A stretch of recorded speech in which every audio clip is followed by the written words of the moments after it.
defined myself as a teacher. Yes, like for many years. Like I've been teaching for 20 years so far. So if right now you introduce yourself, actually saying your name, what you do, what your hobbies are, and so on and so forth.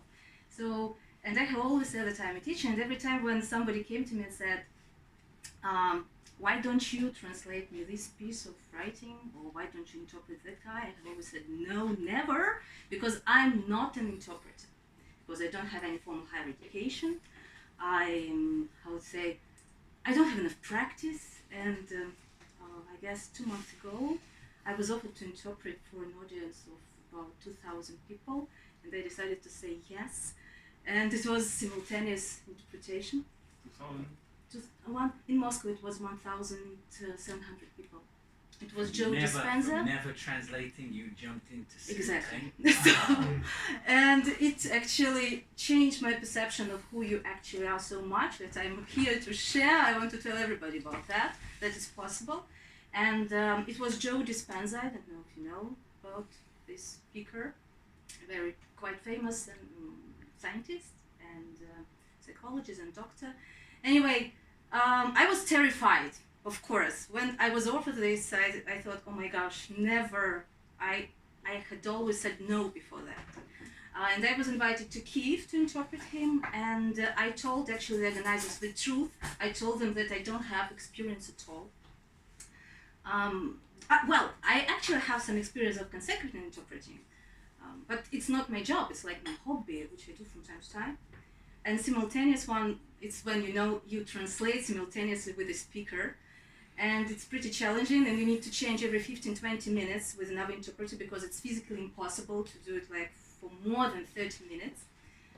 And so I followed actually I found some tools, like psychological tools, but which helped me a lot how to deal with it. And well, we did it pretty well. They invited me to interpret again. So just next Saturday, I'm interpreting Joe again. And that changed my perception very much, because now I don't identify myself with my job somehow. I identify myself with what I actually do, yes, and how I relate with that. So what's the result in the actual world to people. So, and I have a question for you. So I'm still not an interpreter. Somehow I still don't have this label in my head. But I can do this, and I can develop this skill and become better and better and so on. So, and the question to everybody is, what defines you in your opinion? So, because I really had to dig deep into this topic to deal with this task, yes, and to discover, like, it was the whole new world for me of my misperceptions of perception. So, miss is like also something to discuss whether it's miss or not. So, what defines you in your opinion? Can I ask you one question first? Because you've told us what your perception of yourself was, yeah, and then undertaking a new task, which you never thought you would, this changed your perception of who you are. But what defines you? What defines you? Because you haven't answered the question. Well, I have my idea. I will share right now. So I hope you will somehow answer the same question as well. So I thought that I was a set of my past experiences, yes, and every time, like when somebody gave me a task related to mathematics, I said, oh, I'm so bad at this, I can't do this. So I got a good mark at school, but I was so bad at this. And just like with interpreting, yes. And I always, at this particular moment when I said no, I thought about some particular situation in my past when I felt that I was not that successful, and when I failed, yes. And I thought that I was this like a set of these behaviors, patterns, some cultural aspects, like I identified myself as Nova Sibirsk. I spoke about that today. And I thought that, I actually thought that I would have never left this city, but now I'm living in Moscow.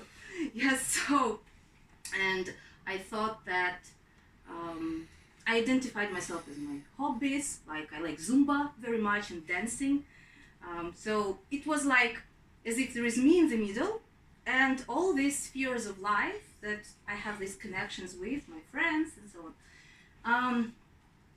But then I was very surprised that a lot of these past experiences actually prevented me from having new ones, because I somehow had this predictable future because it was based on my familiar past.